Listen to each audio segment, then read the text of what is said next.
Naku po mga kababayan, ikakagulat niyo po itong pahayag ni Attorney Harry Roque. Madaming magagalit nito. Lalo na itong mga pinklawan-dilawan, pati ang loyalista nga na tinatawag ng karamihan sa comment section na babasa natin mga kababayan. Ayan, sabi niya dito, number 1 pa rin si Inday Sara. At umipal na naman si Dilimaw. Nako, matinding banat kay Dilimaw mga kababayan. At sinampal lang katotohanan itong mga basher. Dahil number 1 pa rin daw si Inday Sara Duterte. Mga kababayan, ito na po, pakinggan natin ang pahayag ni Attorney Harry Roque. Hi, magandang araw sa inyo lahat. Akala nyo wala na akong vlog, no? Siyempre, naglalamyerda pa rin kami ni Palangga Maharlika. Mag-hi ka muna, Palangga Maharlika. Hi. Ay, ba't wala? Anong Ayun, plastic shirt? ayan, kumusta na? Approval yung SWS sa Ang pag-usapan po natin ngayon, ayan, ha? Ngayon po ay February 2026. 2 taon bago mag-eleksyon. At naglabas po ng latest survey ang SWS. Numero 1 pa rin si Inday Sara at tumaas pa ang kanyang approval rating. Ngayon, ang approval rating niya ay tumaas na ilang porsyento? Oo. Yan. Ito po ha, tumaas na naman leads the satisfaction race with plus 28, okay? Ang sumunod ng pinakamataas sa public official kay Inday Sara ay si Tito Soto ng plus 16. Samantala, si Marcos Jr. Akabangag ay nasa negative 3. Tandaan niyo yan, tingnan niyo naman yan. Plus Negative? 28 at saka negative 3 si Marcos Jr. And that is roughly 2 taon bago mag-eleksyon. So malinaw na malinaw, kung ngayon ang eleksyon, wala talagang kalaban si Inday Sara Duterte. At bakit naman magkakaroon ng kalaban yan? Sino naman ang panlalaban ng oposisyon? At ano bang ginagawa ng administrasyon? Well, tignan natin ang mga kadahilanan kung bakit nangunguna pa rin si Inday Sara. Unang-una, hindi nagbigyan ng lunas ang problema ng kagutuman. Mahigit kalahati ng ating mga kababayan, gutom. Paano naman matutuwa ang mga tao kay PBBM? Kaya nga miski SWS yan na mas pabor sa administrasyon, ay talagang negative 3 pa rin ang ating Marcos Jr. Akabangag. Pangalawa, yung walang tigil na pagtaas sa presyo ng bilihin, problema pa rin ng mga Pilipino. Yung kawalan ng balor ng piso. Naku, kulelat na ngayon ang piso sa ating rehiyon. At syempre, yung problema pa rin ng korupsyon. Napakataas natin ngayon sa listahan ng pinakakurap sa buong daigdig. Naku, record talaga ang Marcos Jr. administration. Pinakamataas tayo pagdating sa ranking sa ating kasaysayan, pagdating sa korupsyon. Sino ba naman matutuwa dyan? Alam nyo, yung plus 23 ni Inday Sara Duterte ang approval rate, yan po ay talagang nagpapahiwatig na si Inday Sara ang pag-asa ng bayan para makaahon sa mga problema natin. No? Siyempre, lahat na ibinabato nila kay Inday Sara ngayon dahil kinakailangan mapabagsak sa rating sa Inday Sara, no? Gaya na nangyari doon kay BP Binay nung minsan. Pero alam nyo, may pagkakaiba kasi eh. Kahit anong ibato nyo ngayon kay Inday Sara, hindi yan talaga tatablan. Bakit? Kasi wala namang katotohanan. Ang pagkakaiba niyan kasi, yung kay Inday Sara Duterte, ang nangyari was, yung kay BP Binay noon, ang nangyari was, nagkaroon ng ebidensya na hindi inamin ni BP Binay noong mga panahon na yun. For instance, yung sinasabi ng marami na para bagang mala Walt Disney na farmhouse niya sa Batangas o anong nangyari, di ba? Pinaliparan nila ng drone at pinakita sa lahat na totoo pala yung sinasabi nila na Walt Disney na farmland ni BP Binay. Naalala mo yung Palangga? Yes. Kaya naman nang lumabas yun at lumabas yung issue ng korupsyon, naniwala ang taong bayan kasi kung makikita mo naman talaga yung paraiso ni BP Binay doon sa Rosario, Batangas, makikita nyo na makikita nyo na unang-una ay talaga namang malaano siya, palasyo at saka Burrito. burrito. Burrito. So ibig sabihin, may katotohanan. Okay, ako burrito. Yeah, burrito, yan. Okay, ako din. One more burrito. Yes, okay. Okay. Now, so ayan. Una-una, yung katotohanan. Okay? Pangalawa, yung perception. Kasi nga, wala ka talagang maituro na korupsyon sa Inday Sara. Yung walang kamatay na 125 confidential Zero. fund. Eh alam niyo naman yung 125, baliwala yan compared sa 5 bilyon. 5 bilyong mga confidential fund ng mga Marcoses, no? Na hindi naman pinupuntirya. So hindi ko maintindihan kung bakit talaga pa ulit-ulit pa yung 125 na yan. At saka, Wala na kasi silang maibato. wala na kayong maibato. Ayan, umalis na si Palangga kasi dumating si kanyang kanin at saka rice. Oo, talagang, oo, nag-order kaya. Ikaw nag-order ng rice na yun. Okay? ng rice. Tapos, ano pa? Sige. Yung pamumuhay kasi ng mga Duterte. Siyempre, ang mangga, hindi naman magbubunga yan ng santol. No? So kung ano yung puno na si Tatay Digong na simpleng-simple ang pamumuhay na hanggang matapos sa kanyang pagiging presidente, nakatira siya tinatawag kong bahay kalapati at ayaw lumipat sa kahit anong barangyang bahay. No? Dahil siya ay nakagalian na niya umuwi doon sa kanyang bahay kalapati. No? That's At si Inday Sara, ganyan din ang kanyang naging ugali, no? Na talagang ayaw nila ng marangyang buhay. Sila ay nakatira sa isang middle class subdivision dyan sa Davao City, nangungupahan habang nandito sa Maynila.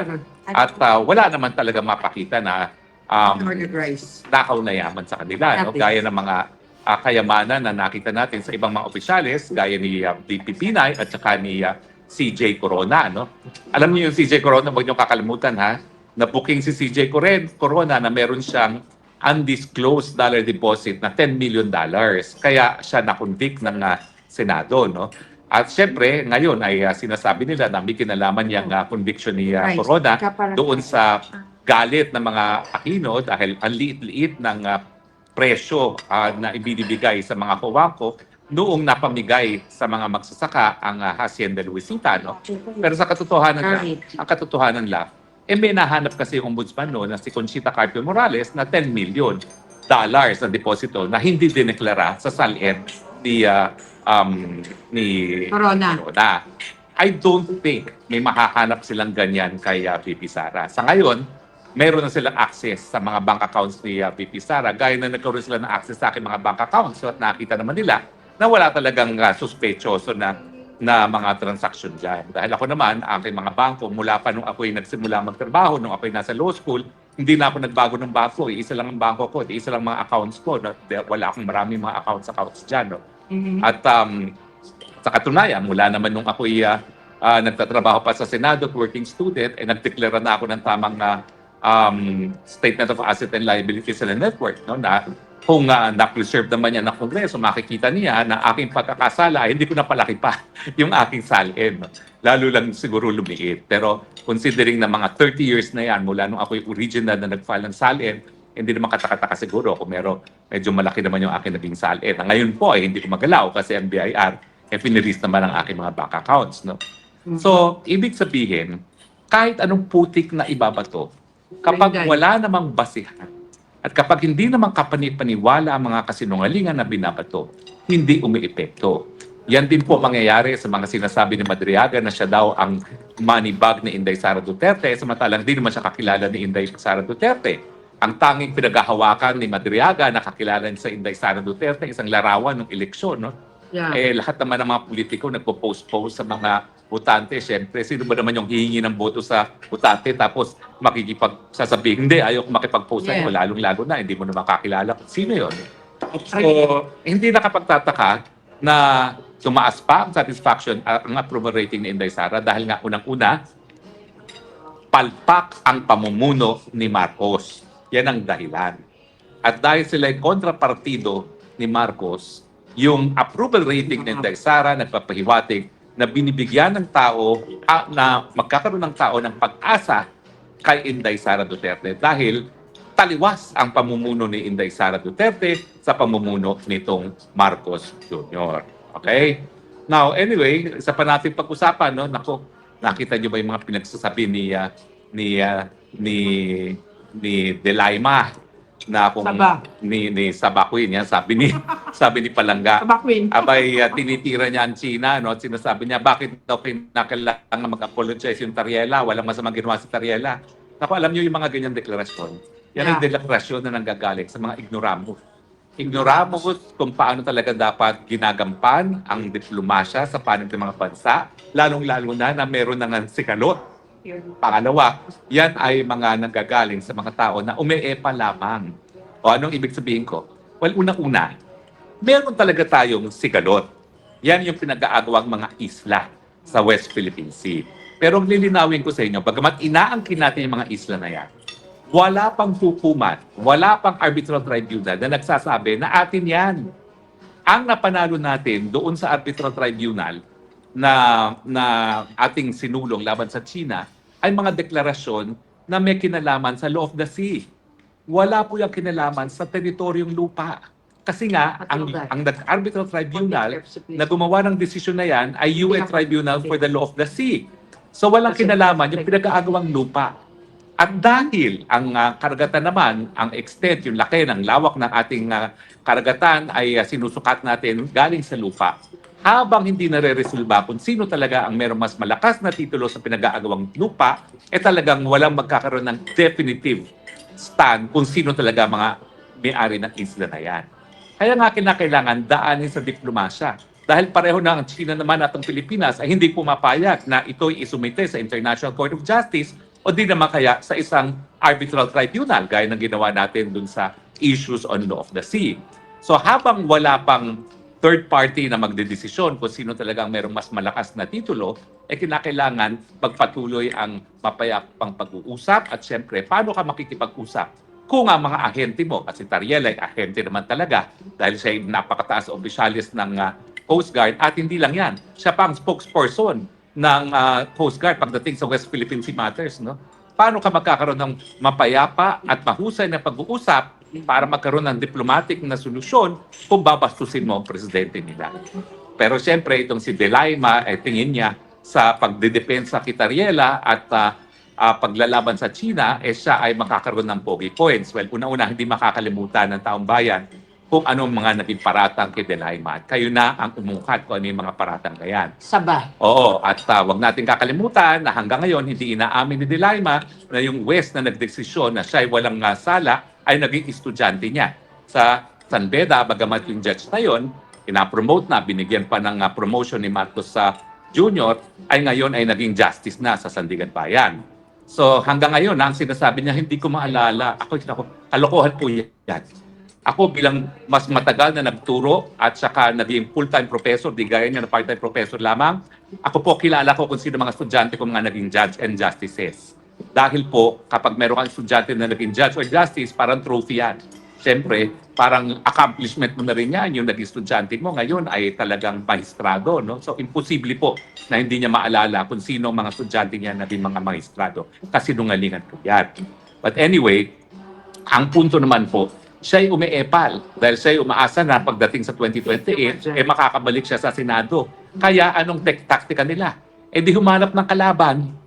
Nang sa ganun, isipin na magalit ang mga Pilipino at habang kinakalaban nila yung gusto nilang kalabanin ng mga Pilipino, sa tingin nila, lalo sila mamahalin ng mga Pilipino.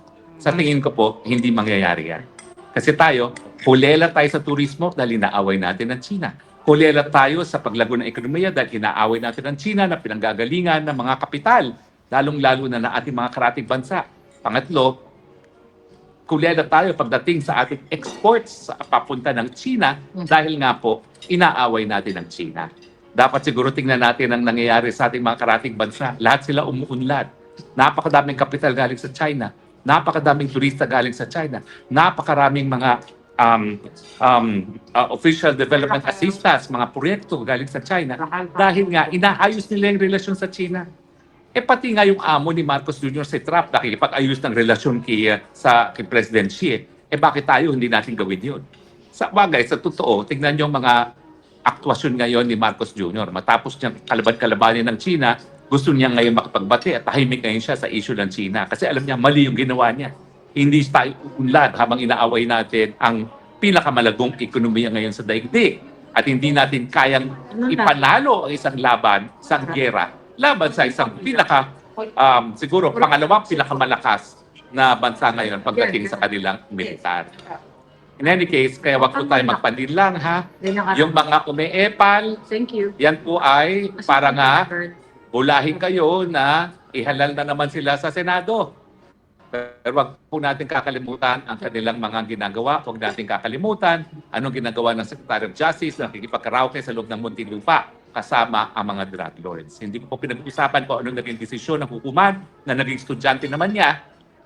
Sa law school, ang pag-usapan na lang natin, ano talaga ang ginagawa ng isang Secretary of Justice na nakikipagkaraoke sa mga convicted drug felon noon sa Muntinlupa. Huwag natin kakalimutan yan. At siyempre, tanungin din natin, sino ba itong mga ito na naninira doon sa mga Pilipino na nais pabutihin ang relasyon ng China? Hindi ba itong mga tao na mga pipi, mga bingi dito sa issue ng korupsyon?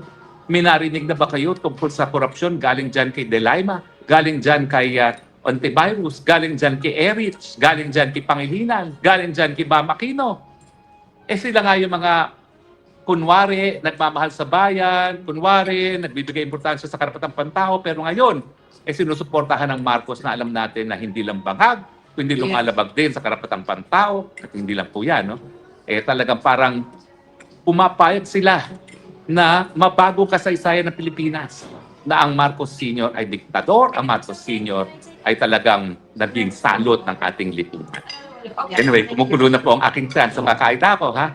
Pero hindi naman po pwedeng hindi natin pag-usapan ito mga bagay-bagay na nakaka-apekto sa ating pang-araw-araw na buhay, ha? So hanggang sa muli, ito po yung Spokes ng Bayan, kasamang aking BFF, si Maharlika, na kumakain na, halos ubus na ang kanyang pagkain. Nagsasabi hanggang muli po, I love you Philippines, you're the only country I have, you're the only country that I will have.